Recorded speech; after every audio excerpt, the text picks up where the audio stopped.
Good morning to all attendees for this Achievers Recognition Masterclass, The Art of the Start, how to launch a successful recognition program. Today we're joined by a number of attendees from across Australia and Singapore. Welcome and thank you for your time. My name is Grant Ilesley. I'm an enterprise account executive based out of Australia and I'll be your moderator for today's masterclass. Joining me from the Achievers team will be Pesha Krishnan, who is a customer success manager. Pesha's extensive professional career and roles have been focused around the customer. She's responsible for a number of our key customers, particularly in the finance, tech, government and member-orientated industries. Also, we have Callum Silcock, who manages our professional services team. Callum has many years of proven experience in implementing successful recognition and reward programs with an on-time, on-budget and in partnership approach. So, something I quite often get asked, who are Achievers clients? So this is something I am incredibly proud of. This has taken years of work and investment, but it gives you a snapshot of who some of our 320 plus clients are and also the broad industries we offer recognition and reward programs over. What I'm excited about in the future is having some of your logos added to this slide following successful program launches. Okay, so a little bit of housekeeping for the call. So the session duration is 45 minutes, which will consist of insights from Pesha and Callum with question and answers to follow, which I will moderate. So please post any questions you may have via the Q&A feature at the bottom of the Zoom screen. Hopefully you're all comfortable with that functionality, which those questions we will address in the latter part of the masterclass. Okay, so without any further delay, let me pass you over to Callum. Over to you, Callum. Thanks, Grant, and thank you to everyone for joining. All right then. Let's take a look at the agenda for our time together. We're going to talk a bit about professional services, or PS as we call it internally, and how my team and I work with our customers to launch their recognition programs, and then how we measure that success. We'll also examine our proven roadmap for a successful launch to help you understand where you're at in the process and take a look at some of the common challenges that organizations face when going through this process. We'll also spend some time reviewing, in inverted commas, what good looks like and why the art of the start is everything when it comes to a successful launch. And as much as we'd love you to just take our word for it, we'll also be providing you with stats and facts to back this up along the journey. We're then going to hear a case study from my colleague Pesha about life after launch and the importance of consistent communication throughout. We'll then wrap with a Q&A. So let's get into it. A bit about professional services, or PS. So the PS team leads our clients through the process of designing, building, testing, and obviously launching successful recognition programs, all built on the Achievers platform, obviously. A few high-level stats about our team. We've launched over 300 programs across 110 countries around the world. And of those programs, we currently have in excess of 3 million active members. So there's some nice numbers, I know, but what does it actually mean? The more important aspects are how successful are those programs and what are we doing to measure that success? Something we'll focus on a little later in this presentation. But first, let's take a look at a typical project plan. I know this is something that prospects and customers are quite keen to see basically as soon as possible. What you can expect is between a 12 to 16 week period from kickoff to launch. But that's all based on the complexity of your organization and the type of implementation package. The timeline depends heavily on the client having the necessary resources available, the scope of the overall program, but most importantly, and this is called out in the last row there, incorporating time to include a effective program communication strategy. We often deal with customers who are keen to expedite this timeline, and whilst we may be able to accommodate, it will likely reduce the impact of, or the success, I should say, of your program due to the impact this will have on your program's pre-launch comms and engagement strategy. So, what defines a successful launch? The professional services team will consult with each customer to determine the goals and objectives that define a successful launch and a successful program. And this forms part of our first meeting with the customer. Internally though, we have our own goals and metrics that we measure success with, and those are an 80% activation rate and a recognition ratio or recognition index of 2:1. This is all based on the first 30 days of activity.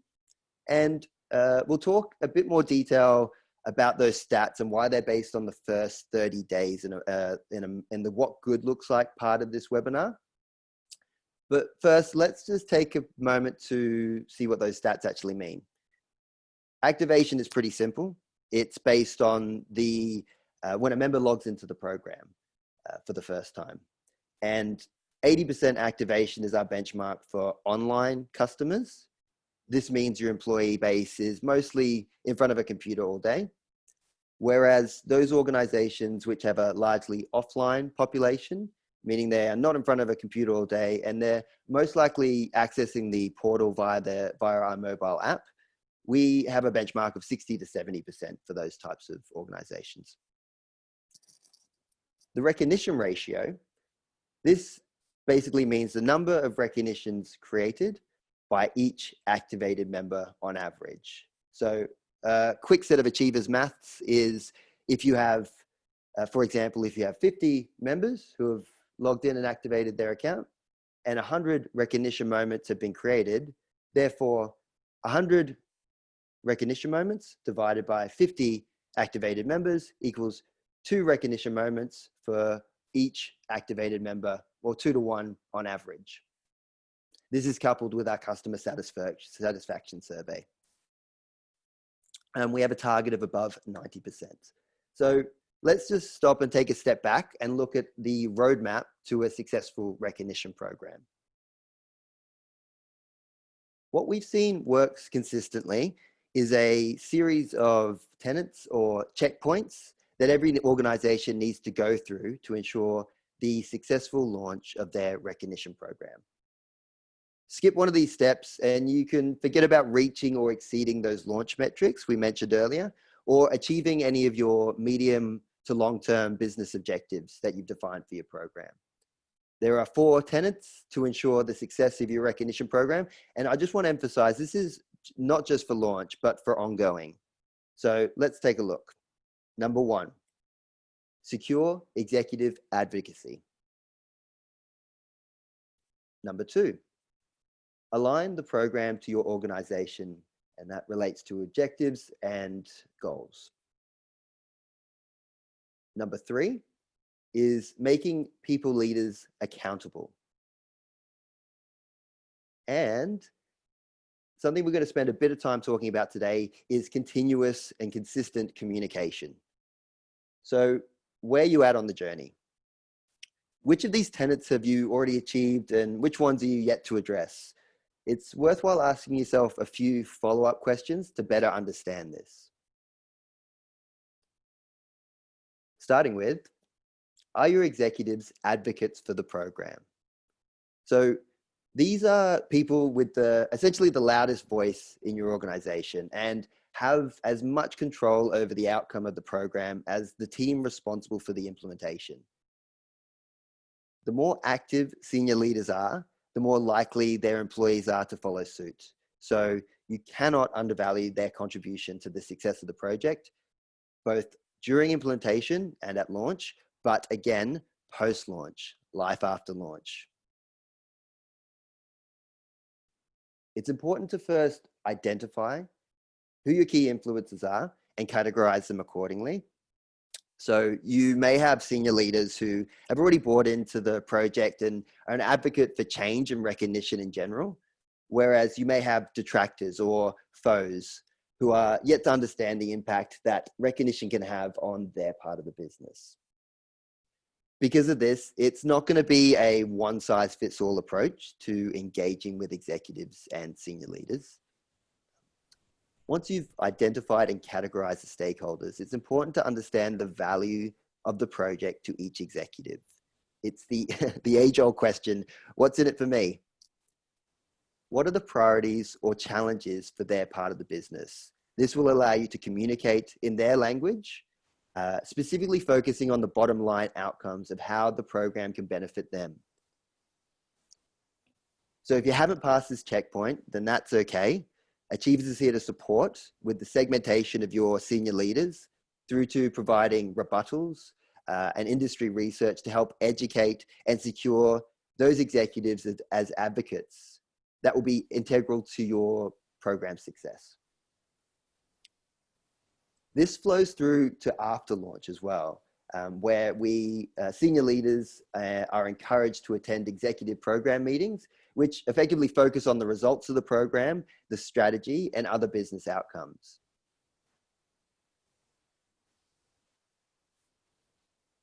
Next, do you know how you will define success? So recognition programs are born out of a variety of reasons.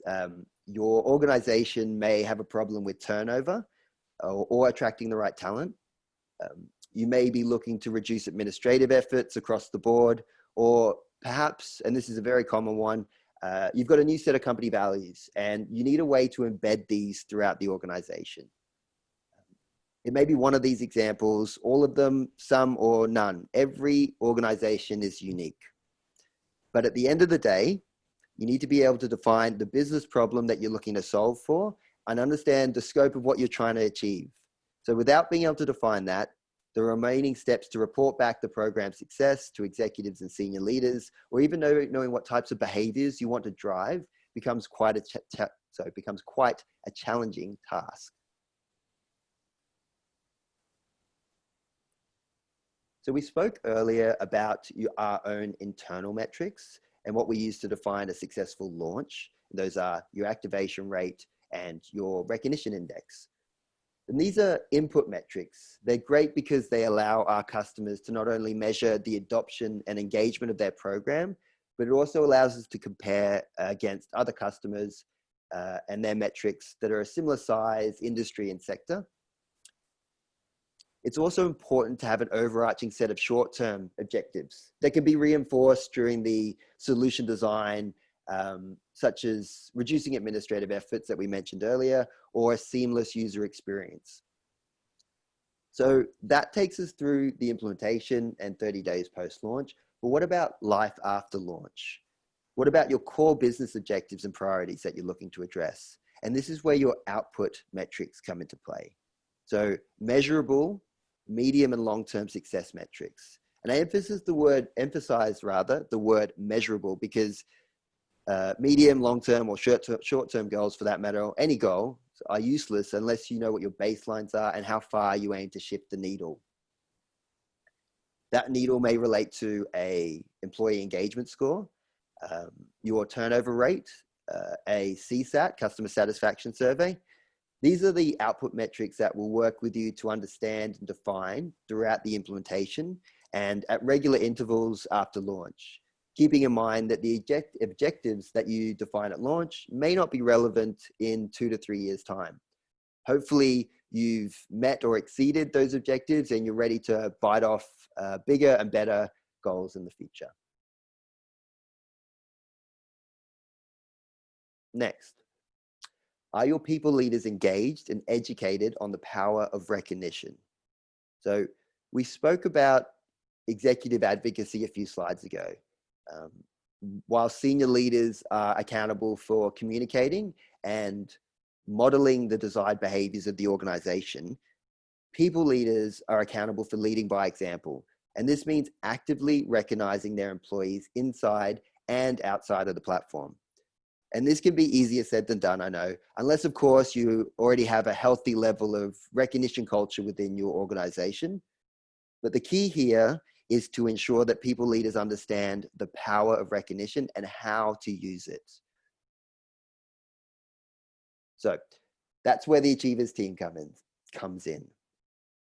We offer training tools, recommended touch points, and communications to support this process. I should say that the portal itself is incredibly user-friendly and takes very little insight to navigate, regardless of your program-specific configurations. However, there are some key features that are specific to managers and gives them the ability to further endorse recognition moments created by other team members, or tools that give them greater visibility of their team's activities and achievements. Not to mention reporting, which is also very important across the board. However, the main focus is less on how to use the functionality and more so on what a culture of recognition can achieve for the business. It's also paired with ways to get into the routine of recognizing, plus what and when to recognize. Finally, program success can be supported by identifying people leaders that can act as champions for the program. So, for example, these may be your top recognizers in your existing program, if you have one, and the input of these champions can be leveraged as part of launch activities and after launch as well, not to mention. Essentially, they can be strategically placed flag bearers for recognition throughout the organization.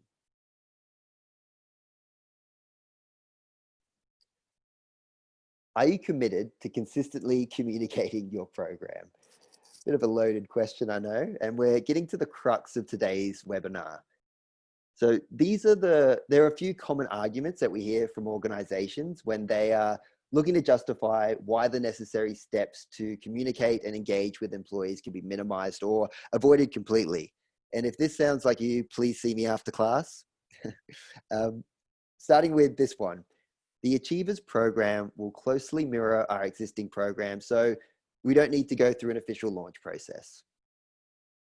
Or there's a significant amount of email fatigue throughout the organization, so we'll look to hold off on sending pre-launch comms and activation emails. And finally, there's quite a bit of work there, and there's no internal comms resources available to support the project right now. So how important is consistent communication? Obviously, the answer is yes. And I just want to read this statement to underline that point. Communication during the launch and the post-launch phase of your recognition program cannot be emphasized enough.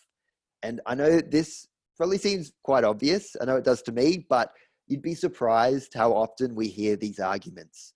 So let's just take a moment to dissect them. Starting with, it's a lot of work and we have limited resources. So this is what we do here at Achievers. We live and breathe recognition every day. And we work to make the launch process as smooth and as easy for our customers as possible. And this includes providing you with recommended comms plans, depending on the type of organization and the size of the program, such as one you can see on your screen at the moment. Through to sample copy for each touch point based on the personas that we're targeting, and creative assets for pre-launch collateral and launch day activities, all specifically branded and worded for your program. Yes, we will need to consult with your brand and internal comms contacts and resources as part of this process, but if you've secured executive advocacy and sponsorship and a commitment from the business, this is where it needs to be leveraged to acquire the required resources for delivery.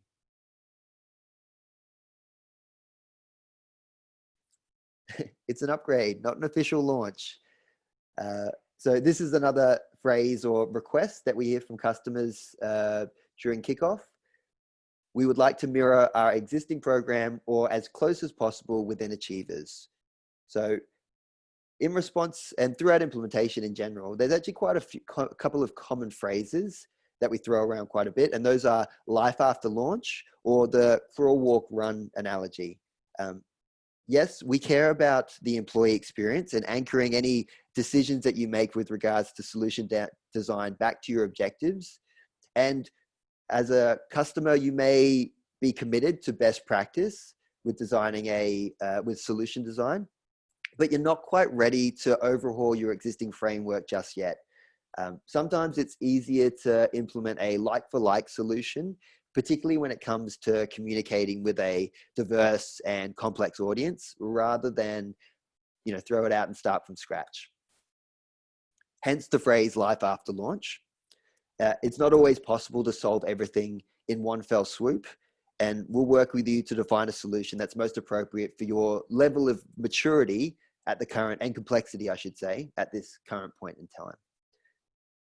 However, if we do go ahead with a like-for-like solution, there seems to be a common misconception that the necessary steps to communicate with employees prior to launch and on launch day can be skipped. And this is known as the lift and shift mentality. So lift and shift is the term we apply to implementations where the customer is keen to treat the launch as an upgrade, essentially turn on the lights and walk away, rather than an official launch where you've got a supporting comms and change management process that looks to highlight the importance of recognition and your organization's ongoing commitment to it, similar to diversity and inclusion or safety and the like. The main issue with this approach, based on our experience launching over 330 programs globally, is that we see a very consistent pattern when it comes to activation. So this graph shows the momentum curve for 12 of our launches. And what it aims to illustrate is that in the first 30 days, and some cases within 2 weeks, you're going to see activation spike and then level out. And this is what we call the wave of activation. And it directly impacts the program getting the kind of critical mass early on to be self-sustaining. As you can see, once you hit the peak, the adoption after that is just incremental. And this has been a consistent trend across all of our program launches.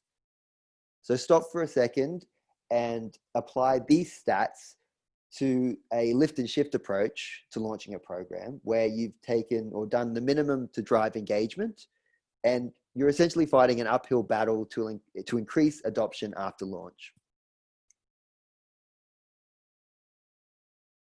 Next up, email fatigue. And yes, we wholeheartedly agree, generic company-wide emails are the worst. The Achievers team will work with you to segment your audience into 3 or more relevant personas. So typically these are your executives that we spoke about, followed by your people leaders or managers, and then your individual contributors or members. There may be other personas to consider. So you may have HR business partners are important, other regional leaders, and change champions that we spoke about earlier. But it all varies based on the size and complexity of your organization. So whatever is most appropriate for you is what we'll pursue. We know that if members rather are sent messaging that is relevant and targeted, then they're more likely to respond in the desired way. However, if members receive messaging which is not relevant or generic, there's a risk they'll just turn off and start ignoring communications altogether. So what we try to do with our comms is look to have a overall consistent primary theme and then a more targeted secondary messaging based on the persona receiving the communication. So we'll walk you through each of the personas and the messaging that's important to each. Starting with the executives. So let's look at the challenges. Essentially, it's making time and accountability. These are extremely busy folks, and they've got a lot of competing priorities. And unless recognition is inherent in your culture already, you're going to have some challenges here. The focus of the communications needs to be getting them to appreciate the value of recognition, providing them with stats on the benefits of this type of program, and the impact on the bottom line for their organization. Whilst it's also important to highlight the features in the program that are going to be relevant to them as well. So again, they're busy people. Highlighting the mobile usage is great, and our boost functionality, if you're familiar with that. But the most important, or the most successful, I should say, programs are the ones where we've seen recognition tied into performance management. For example, the executive must send X number of recognitions per month, and keep the recognition ratio within 2-to-1. This is a great way to keep them accountable, at least in the short term.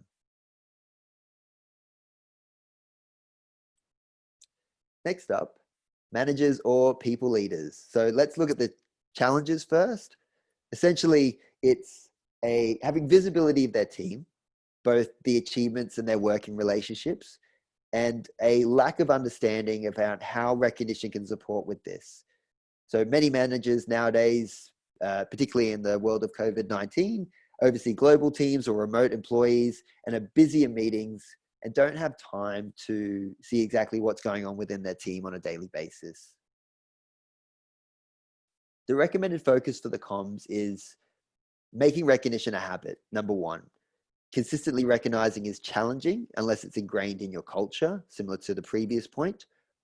What we recommend is highlighting the easy use of the tool. Scheduling reminders in Outlook for managers once a week will help with getting them into the routine as well. And incorporating verbal recognition moments into team meetings and Zoom calls is also recommended. Again, focus on the relevant features in the platform, finally, such as the tools that will give them greater insight into their team's work and peer relationships cross-functionally.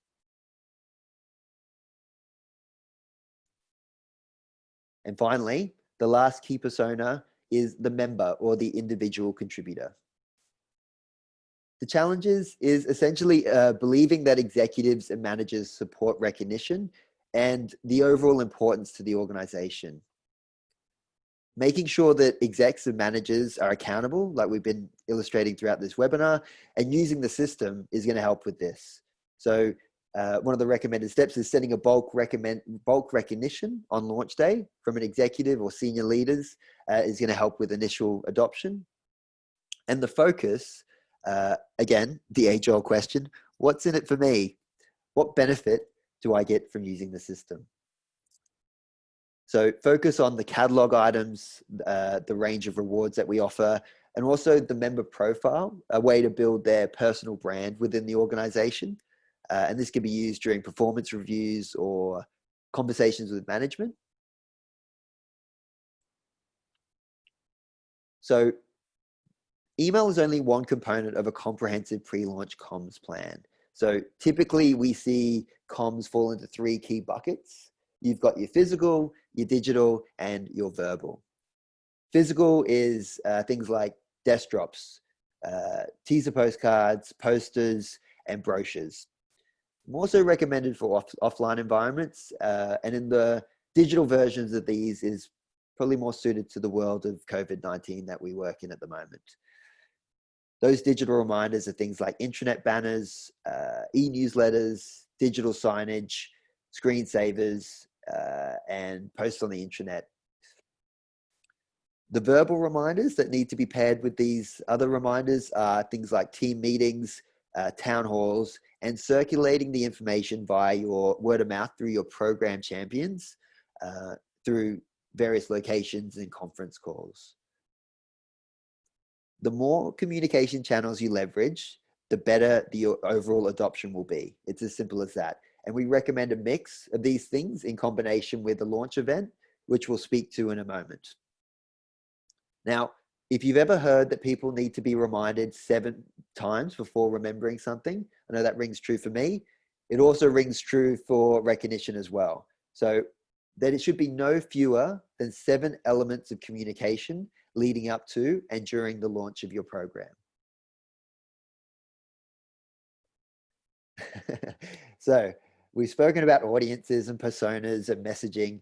Now we need to talk about your launch day and the tactics you will use on this day and in the first 30 days to truly see the adoption that you're looking for. It's incredibly important, and we recommend making a big bang with your employees, regardless of your location or budget or operating rhythms or the fact that we're in COVID-19 pandemic, to ensure a successful launch.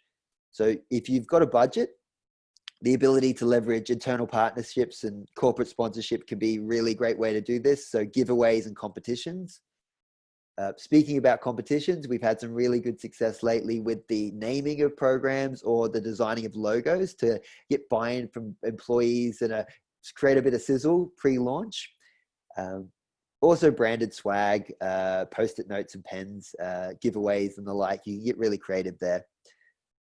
For those organizations that prefer to focus more so on the platform and less on stuff, then executive presentations are great to help drive employee buy-in. So you could do demonstrations in designated areas or online versions, as the case may be right now. Looking at videos from senior leaders or the CEOs that can be emailed out or embedded in on your intranet site. And obviously integrating the Achievers application into your intranet and having an RSS feed of activity is also possible, just to embed recognition throughout the organization. That's just one way we can do that. Now, there's a quote on the phrase or some more Achievers maths for you on the screen. One thing we see work successfully is lunch and learns as well. They can be really successful with engagement and adoption. Recognition plus food equals success. So in summary, you can summarize the last few slides with the following points. Number one, your new program may closely align with your existing or your previous program, I should say, but that does not mean you should not communicate and engage. Number two, segment your audience when communicating the launch of your new program. Each persona will have its own specific challenges and appropriate messaging. Number three, a launch day event, physical or virtual, plus activation emails are critical to a successful launch. And just a quick stat to underline that, programs that execute a formal launch event see on average 15% higher activation rates compared to those that don't. And Achievers is here to help. We encourage our customers to be bold. You have selected the right partner with trusted technology, and we have one chance to make the program a real success. Now, they say the proof is in the pudding, so here's a final slide to further illustrate this point. And this is just based on the last 20 launches in APAC specifically. And what it shows is that customers that follow 3 or more of our recommendations for launch have over double the activation rate compared to those that don't. It also shows the flow-on effect to the recognition index. Now, hopefully that helps to communicate, pun intended, the importance of comms and engagement as part of the launch process. And that's it from me as far as the roadmap to a successful launch. I'll now be passing over to my colleague Pesha to chat about life after launch. Thank you, Kel. So now that your program has launched and employees are using it to recognize each other, the buzz from launch is still in the air, logins and activity rate are at its peak. So the question is, do you stop communicating about the program? The answer is that you don't. Once the buzz and excitement level settles down, employees move on to the next thing, and not to mention getting consumed with their everyday workload. The truth is, you will start to see login rates and program activity start to decline, and that is expected.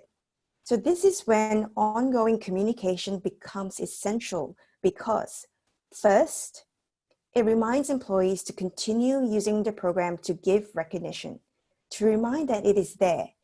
And as the saying goes, out of sight, out of mind. Second, use it to promote a message, a campaign, or a simple call to action. For example, a message from the company CEO reinforcing why recognition and appreciating colleagues are important, or promoting the company's wellness initiatives by leveraging the program. Or as the quarter comes to a close, send out reminders to employees to submit their recognition for a quarterly award. And last but not least, have fun. While recognition is a very important subject, it does not always have to be serious. Now, let me ask you to think about what triggers a response or action from you. This is case in point for me, the McDonald's billboard. I don't know about you, but every time I see a McDonald's ad, I am there buying a Big Mac and fries. There's a reason why their billboards are strategically placed near airports because it is for that very reason. It is used to trigger a response or an action. So now let's take a look at how we go about setting you up for success. It is important to remember that your company culture is unique and typically speaking, one size does not fit all. And now I'd like to share with you some of our best practices to help strengthen your communication approach. 1, you must define your objectives. Why are you doing this? And what are you trying to achieve at the end of it? Success can only be measured when you know what goal you are trying to achieve. For example, wanting to increase manager participation from X% to Y%, or wanting to increase the use of social recognition. So that's your e-cards or non-monetary recognition. These are some of the common objectives we have seen. 2, plan ahead. Establishing a frequent campaign cadence helps build a habit of recognition and keeps the program fresh. They say success is 90% planning, 10% execution, which is why having an annual communication plan helps you to be more effective. You know what is coming up and you know when to start planning for it without having to do any last-minute sprints, or worse still, miss an opportunity. Having a schedule also allows you to brief your communications team in a timely manner, giving them ample of time for design and execution. 3, maximize your efforts. So leveraging existing company events and initiatives is a great way to authentically integrate the program into your employee experience and capitalize on that existing buzz for promotion. So if the organization is, say, celebrating an important anniversary, run a one-day-only points campaign. Or if the company is taking part in a charity drive, get your employees to use their points to donate to that charity. For every event or internal campaign that the company runs with, I promise you that there will be a way to tie it back to your recognition program. And the last point, target your audience. Creating calls to action that are specific to a group of people, motivation, or situation increase the odds of a positive recipient response. So for example, you send login reminders to those who have not logged in. You don't send it to everyone. So we know communication absolutely works, and we know because the results speak for itself. So let's take a look at a few examples. Program A, a leading telco in Australia. They had a message to promote. By sending out just that one email, it generated 4,000 recognitions, and that is more activity than any other day ever. Program B, a global manufacturer of optics. They celebrated an important company milestone and leveraged the program to link the company event and recognition. They ran a one-day-only campaign, and just by doing that, it increased their total recognition activity by 136% from the previous month. And it was also the highest recorded number of recognition activity in the past 12 months. And more recently, as part of their COVID-19 support campaigns for employees, they ran a series of emails, notifications, CEO messages, and again, recognition activity went through the roof, increasing by 215% from the previous month. And finally, Program C, a multinational networking and telecommunications company. They launched a campaign targeted at people leaders, and as a result, people leaders who sent recognition increased from 40% to 80% within that month.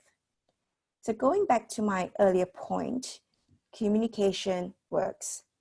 And would you like to know what all these programs had in common? They all started to see their program activity decline after launch, from logins to sent recognitions to received recognitions. So they took action. They made a plan and they executed it. So let me just close by asking you to imagine the results from a single comms campaign like the ones I spoke about from the previous slide. And imagine what would happen if you have multiple frequent comms campaigns throughout the year. The results will be phenomenal. Because at the end of the day, what you really want is a highly utilized program. When you have employees frequently appreciating each other and the value they add, you are cultivating a strong culture of recognition within the company, and that ultimately leads to a very engaged workforce. All right, so that is it from us on the content, but I think we may have some time for Q&A, so now hand it back to Grant. Thanks, Pesha. Thanks, Callum, for the valuable insights. I particularly enjoyed the what does good look like, and also the recognition plus food equals a successful program launch approach. That's neat. So I've had a number of questions that have been posted. In the essence of time, I'm probably not going to get through all of them, but what I might do, I might throw one or two questions over to Callum. So first one, Callum, what would a project team look like? How many resources will I need? Great question, Grant. And the short answer is that it all depends on the size and complexity of your organization. But typically at a high level, working from the top, you have your executive sponsor for the program, followed by your program leads, lead or leads, could be more than one person, who are looking at their tasks with the delivery, coordinating the resources and the delivery of the program overall. You also need to have subject matter experts or leads within each of the key departments. So, data and integration, you're engaging your ICT team. The branding is also a key department that we need to engage with, as well as internal comms. And then there's other resources that will come into play later on through the implementation and at launch, such as your testing leads or test team, training leads and training team, and the like as well. So it does vary based on the size and complexity. And what we can do to support with the process is we can provide you with a summary of the required resources as part of the implementation at kickoff and the estimated time required for each. We appreciate that you're going to have, every business has competing business priorities, and securing resources during launch can be challenging. And so whatever we can do to help, we will. Oh, excellent, thank you. Thank you. Another question that's been posted. How successful have program launches been during the current pandemic COVID-19 circumstances? Oh, yes, very topical. We have launched programs in the middle of COVID. We've had a few that were mid-flight due to launch pretty much when it all kicked off. Those were specifically with a large financial institution or bank, a number rather, I should say, of. And we had to initially look at shifting the launch date to accommodate some of the other sort of crisis communications going out from the organization at that time, and at a risk of sounding tone deaf by launching a recognition program at the same time. However, we've adjusted to that, and we've launched programs midway through COVID and seen real success. And the success has really been highlighted with a number of post-launch campaigns to reach out and engage with their workforce to ensure that they're using the recognition tool to ensure that they're coping okay with the COVID-19 scenario, and also gestures of bulk recognitions and bulk points uploads as a way to sort of say, we're here for you. And we've seen some really great impacts on the adoption rate as a result. Typically, and I mentioned it previously as well, there's been a shift away from the physical pre-launch collateral and a focus more so on the digital and verbal reminders during Zoom calls and the like. Again, it's all very effective. It just takes a little bit of thought in order to accommodate, but we're seeing the results in the activation and adoption. Great. Thanks, Callum, and also for those who posted the questions. Much appreciated. In drawing to a conclusion, I hope that's provided a valuable insight for the attendees into how to launch a successful recognition program. As a follow-up, you can expect an email from Achievers with the full questions answered and also a link to today's recording. I just want to give a quick plug though. I would like to mention an upcoming webinar that we have, which we are conducting on Friday the 21st of August at 11 a.m. Australian Eastern Standard Time. It's titled Engaging the New Normal, Who is Responsible?, which will feature some senior HR leaders from PwC and also Pact Group Holdings. So in closing, on behalf of Pesha, Callum and the Achievers team, I thank you all for your time and wish you all the success with your individual recognition and reward projects. But most importantly, keep well and safe, and thank you for your time today.